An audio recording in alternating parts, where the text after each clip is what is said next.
Alright, here I've set up a basic T intersection here. It's a hallway going here, it meets the long hallway here.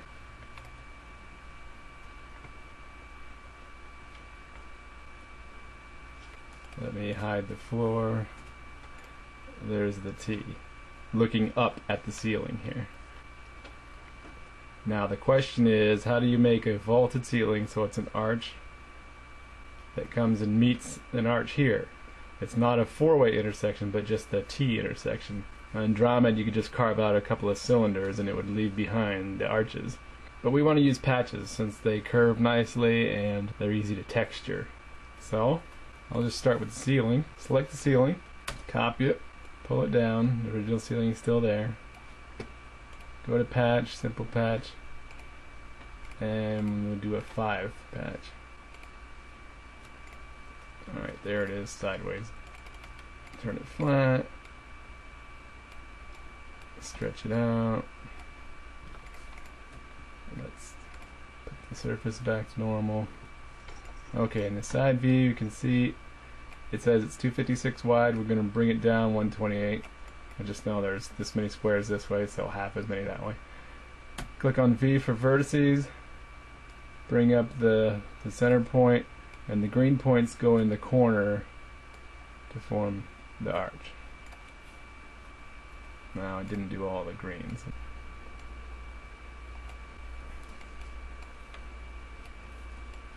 Okay, yeah, now we got them all. Okay, so we can see there's a nice arch here,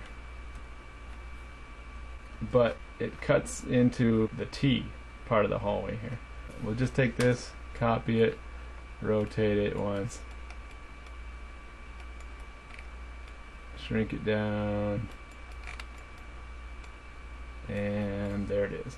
What we actually need to do is make 2 patches on the long part of the hallway. So I'm going to put this one down to half as long and then copy it and move the other half over. So now you can see there's one there and one there, and then one on the T. So 1, 2, 3. To meet them, we actually pull this back to the edge, pull this one back to the edge. Now all 3 are at the edge of their hallways. Then when we show the vertices, we're going to drag the pink vertices right to the center, select the other one, move its pink vertex to the center, and then the third one, and move its pink vertex to the center. Now the center is met. It's a setup for a 4-way intersection though. So select the side one, open a vertex, and then move everything in the corner up to the halfway point. Same on the other one. Select that corner, move it up. Now it all meets. Voila! And there you go, you've got your 3-way intersection here on the ceiling. Drag the vertices around to meet where you want, and you can come up with almost anything with patches. Very nice and simple. Now if you have bricks on the ceiling, we'll use that brick. You can see the texture gets a little warped up here. You'll want to mess around with different ways of applying texture, copying from walls. You can shift, copy, etc. Eventually you'll be able to get it the way you want. Depends on what you want. So there's different ways of applying textures. You'll have to experiment with that to get it to line up just right. You may want it to be like this. You might think that's how it should be. But with certain textures like that, it would be just fine as is. So there we go. You can see the nice curved arch from this side, and then the long side over here. And there it is here. Okay, let's bring back the floor. Let's stick a light in here, and we'll save that. Then we'll open up dark mod. Okay, there's dark mod in a window. I'm demapping it. That was fast. Go back into the map in this very brightly lit room. It's not very good lighting. But you can see the arch does connect in a three-way intersection. No clip, a little faster.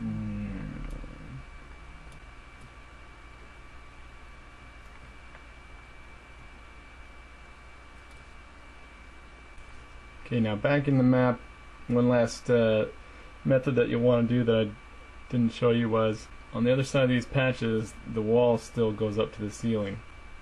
Now if it was the same texture on the patch, you'd want it to go smoothly from the wall to the patch. And the best way to do that is to have the wall stop where the patch starts. So select that wall. It needs to be that tall to seal the map, but you also want it to stop at the patch. So what you're going to do is go into clip mode, which is over here, or just hit X. Then draw a couple dots, and you can see that puts a plane in the wall. And then Shift Enter so that it doesn't delete either side, it keeps both sides. Now you've got two halves of a wall. Unselect the bottom half and then texture the top half caulk.